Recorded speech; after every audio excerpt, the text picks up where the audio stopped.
میں آپ کی جانب آؤں گا حضرت.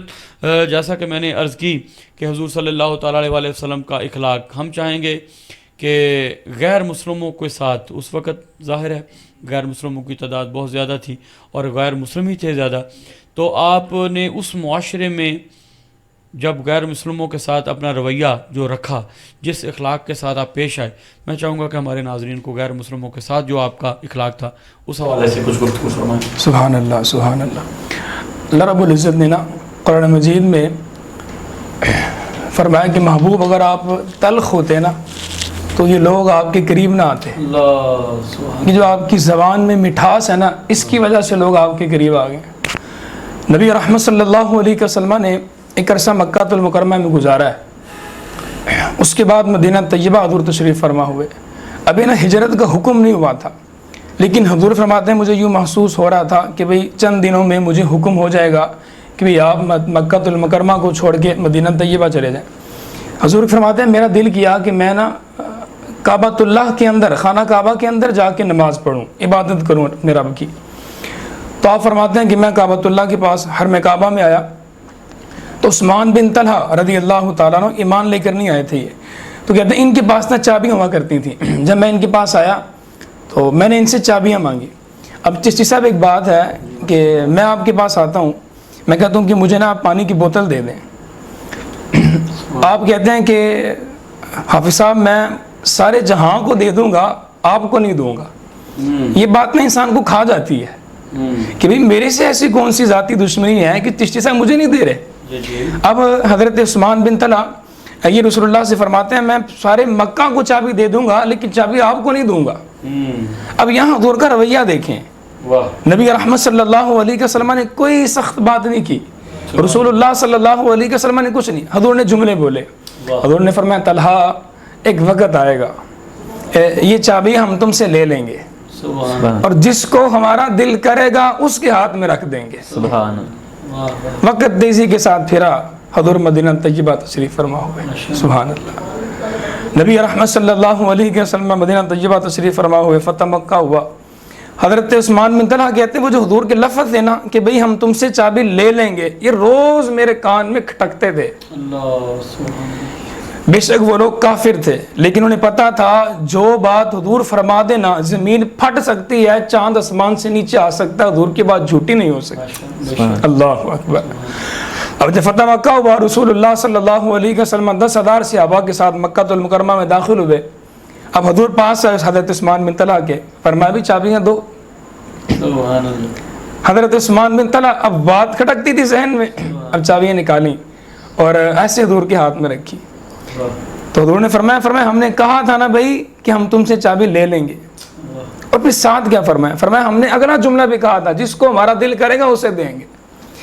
ایسے حضور نے ایک ہاتھ سے لی اور اسی ہاتھ سے واپس حضرت عثمان بن طلحہ کے ہاتھ میں رکھ دی. فرمایا ہم نے کہا تھا ہم لے لیں گے، جس کا دل چاہے گا اس کو دیں گے، ہم لہذا تمہیں دے رہے ہیں. اب حضرت عثمان بن طلحہ کہتے ہیں کہ جو حضور کا اخلاق تھا نا اس نے مجھے اس قدر متاثر ہوا، وہ چابیاں میری طرف نہیں آ رہی تھیں، میری طرف ایمان آ رہا تھا. جیسے ہی وہ چابیاں میرے ہاتھ میں دھونے رکھی میں رویا اور میں نے کہا یا رسول اللہ باقی رہ کیا گیا ہے، اب مجھے اپنا کلمہ پڑھائیں اور اپنے غلاموں میں شامل کر. سبحان اللہ. تو یہ رسول اللہ کا اخلاق تھا جس کی وجہ سے تیزی کے ساتھ لوگ حضور سے جڑتے گئے. حضرت بلال حبشی ہے نا، یہ نبی رحمت صلی اللہ علیہ وسلم کے بڑے لاڈلے صحابی ہیں اور اسلام کے لیے ان کی بڑی قربانی ہے. ان کے نا اسلام لانے کے واقعات کس طرح یہ اسلام سے متاثر ہوئے، رسول اللہ کی ذات طیبہ سے کس طرح متاثر ہوئے، بے شمار آپ کو ان کی سیرت کی کتابوں میں واقعات ملیں گے. لیکن ایک واقعہ بڑا منفرد سا ہے. ان سے کسی نے پوچھا کہ جناب آپ رسول اللہ سے متاثر کیسے ہوئے؟ کوئی حضور کی زلفوں کو دیکھ کے متاثر ہوا، کوئی حضور کے جمال کو دیکھ کے متاثر ہوا، آپ حضور سے متاثر کہتے ہیں میں غلام، میرے والد بھی غلام، میری والدہ بھی، میری بہنیں بھی غلام. مجھے نا ایک دفعہ سخت بخار چڑھا تھا، سخت بخار، اور سردیوں کی راتیں. میرے مالک نے نا مجھے ایک مقدار میں گندم دی اور کہا یہ گندم صبح تک ساری پیسنی ہے. ہمارے یہاں تو مشینوں میں فٹافٹ 2 گھنٹے میں جتنی مرضی آپ پسوا لیں، لیکن پہلے زمانے میں لوگ ہاتھ کی چکیاں، آج بھی یہ جو ہے یہ تصویریں وغیرہ آسانی کے ساتھ مل جاتی، مطلب ہاتھ کی چکیاں جو ان سے بڑا مشکل کام تھا. حضرت بلال حبشی کہتے ہیں مجھے بخار بھی اور ٹھنڈ بھی تو میرا مالک اندر گیا, میں نے نا ایک لحاف دیکھا, بستر دیکھا, میں اس میں جا کے لیٹ گیا. اوپر سے میرا مالک آ گیا. اب اس نے کیا کیا کہ میرے کرتا اتروا لیا اور چکی صحن میں رکھوا دی اور کہا کہ دانے اگر صبح تک نہ پسے تو دورے ماروں گا, کوڑے ماروں گا. بلال حبشی رو بھی رہے ہیں اور چکی بھی پیس رہے ہیں. کہتے ہیں اتنے میں ٹھنڈی ٹھنڈی ہوا چلی, مدینے والے کا رخ میری طرف ہوا. سبحان اللہ. نبی رحمت صلی اللہ علیہ وسلم تشریف, میں حضور کو نہیں جانتا تھا کون ہے. حضور نے کہا بھائی یہ رات کے وقت میں چکی پیس رہا ہے اور ٹھنڈ بلا کی پڑ رہی ہے, تو کپڑے تو پہن. اب نا یہ کہتے ہیں جو میں لفظ بولے نا, ان لفظوں پہ مجھے بڑا دکھ ہوا اور ساری زندگی میں ان لفظوں پہ نا پچھتاتا رہا, نادم رہا, شرمندہ رہا. مجھے لفظ پتہ تو نہیں تھا حضور کی ذات ہے. کہا کہ بھائی جو بھی آتا ہے نا, جو بھی آتا ہے زخموں پہ نمک چھڑکتا ہے, کوئی بھی زخموں پہ مرہم نہیں لگاتا. آپ بھی زخموں پہ نمک چھڑکنے آئے ہیں. کہتے ہیں حضور واپس مڑے, پھر اب ہاتھ دی بلال حبشی نے, بھائی جا رہے ہیں بس. حضور چلے گئے. حضرت بلال حبشی اپنی چکی میں. تھوڑی دیر کے بعد نا امینہ کے لال اپنے ہاتھ میں نا گرم دودھ کا پیالہ, سبحان اللہ, اور کھجوریں لے کے فرمایا بھائی یہ نا کرتا اپنا اتارا, فرمایا اس کو پہن, یہ کھجوریں کھا, اوپر سے گرم دودھ پی اور وہاں جا کے لیٹ جا. کہ یا رسول اللہ پتہ تو نہیں حضور کا. کہا یہ پہ لفظ میں بتا رہا ہوں. کہا یہ گندم میں نے پیسنی ہے, نہ پیسی تو صبح تک مجھے مالک مارے گا اور ایسی مار لگائے گا کئی دن تک مجھے ہوش نہیں آئے گا. حضور نے فرمایا تو پریشان نہ ہو. کہتے ہیں مجھے تسلی دے کے ایک طرف لٹا دیا اور مجھے لٹایا. میں نا لحاف میں سے دیکھ رہا تھا آمینہ کے لال اپنے پیارے پیارے ید اللہ والے ہاتھوں سے چکی پیس رہے ہیں. سبحان اللہ. کہتے ہیں ایک دن گزرا, حضور چکی پیس کے چلے گئے. مجھے نہیں پتا کون ہے کون نہیں, مجھے پتہ نہیں یہ کون ہے. کہتے ہیں دوسرے دن پھر مالک کو غصہ ہے, مجھے پھر بٹھا دیا. اب میں پھر دیکھ رہا ہوں کہ پھر آئیں گے. پھر ٹھنڈی ٹھنڈی ہوائیں چلی, آمینہ کے لال کا میرے گھر کی طرف رخ ہوا. حضور پھر آ گئے, وہی گرم پیالہ دودھ کا ہاتھ میں. فرمایا بھائی جا وہاں جا کے بیٹھ جا. کہتے ہیں ساری رات پیستے رہے. تیسرا دن پھر ہوا. اب نا تیسرے دن جب حضور آیا نا, میں نے کہا بتائیں آپ کون ہیں. یہاں تو اپنے ساتھ چھوڑ دیتے ہیں اتنے مشکل وقت میں, آپ کون ہیں. فرمایا میں وہی ہوں جسے مکہ والے محمد الرسول اللہ کہتے ہیں. سبحان اللہ. حضرت بلال حبشی کہتے ہیں اس ادا نے مجھے متاثر کیا, پھر میں نے تپتے تپتے صحراؤں میں پتھر بھی کھائے کافروں کے. پھر میں نے سختیاں کیوں, وجہ کیا تھی, حضور کی صدا نے متاثر کر دیا.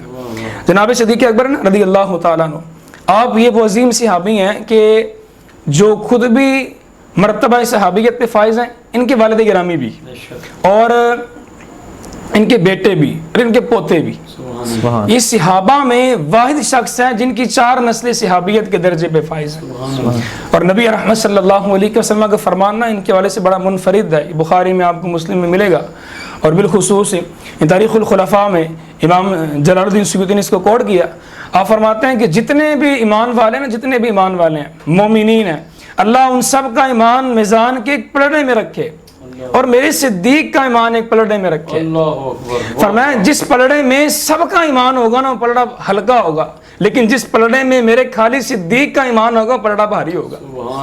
اب نا حضرت صدیق اکبر کہتے ہیں میں بھی ایمان لے آیا, میرے بچے بھی, ہم حضور کے غلام. میرے ابا جی نبی نا ایمان لے کر نہیں آئے تھے. کہتے ہیں میں نا بڑا پریشان ہوتا. فتح مکہ ہوا نا, میں گھر گیا تو ابا جی نے مجھے خود کہتے ہیں کہ چل بھی یار میں بھی جا کے نا کلمہ پڑھنا چاہتا ہوں. کہتے ہیں اب میرے والد گرامی نبینا نظر نہیں آتا, میں ہاتھ پکڑا. اب جو شخص نبینا ہوتا ہے نا اس کو ذرا لے کر آنا ذرا مشکل ہوتا ہے. کہتے ہیں رسول اللہ صلی اللہ علیہ وسلم حرم کعبہ میں بیٹھے ہیں اور حضور اپنی صحابہ سے گفتگو فرما رہے ہیں. سبحان اللہ سبحان اللہ. کہتے ہیں گفتگو فرما رہے ہیں تو نبی رحمت صلی اللہ علیہ وسلم کی نا گفتگو فرماتے فرماتے نگاہ پڑی جناب صدیق اکبر اپنے ابا جی کا ہاتھ پکڑ کے لے کر آ رہے ہیں. حضور ممبر سے نیچے اترے, سبحان اللہ, ممبر سے حضور نیچے اترے اور فٹافٹ سے پاس گئے اور فرمایا کیا وہ صدیق اپنے والد کو یہاں لے کر آ رہا ہے. کہ یا رسول اللہ صلی اللہ علیہ وسلم میرے والد گرامی کلمہ پڑھنا چاہتے ہیں, آپ کے غلام. اب حضور نے کیا لفظ بولے, کمال لفظ نبی رحمت صلی اللہ علیہ وسلم نے بولے. حضور نے فرمایا صدیق اگر تیرے ابا کا تیرے والد گرامی کا ذہن کلمہ پڑھنے کا بن ہی گیا تھا, تو نے انہیں کیوں تکلیف دی, انہیں یہاں لے کر کیوں آیا, مجھے بتا دیتا میں خود تیرے گھر آتا اور کلمہ پڑھا کے انہیں اپنا غلام بنا دیتا. یہ نبی رحمت صلی اللہ علیہ وسلم کے اخلاق جس کی وجہ سے تیزی کے ساتھ لوگ رسول اللہ سے جڑتے گئے. ماشاءاللہ ماشاءاللہ. یا حبیبی یا رسول اللہ یا حبیبی یا رسول اللہ یا حبیبی یا رسول اللہ یا حبیبی یا رسول اللہ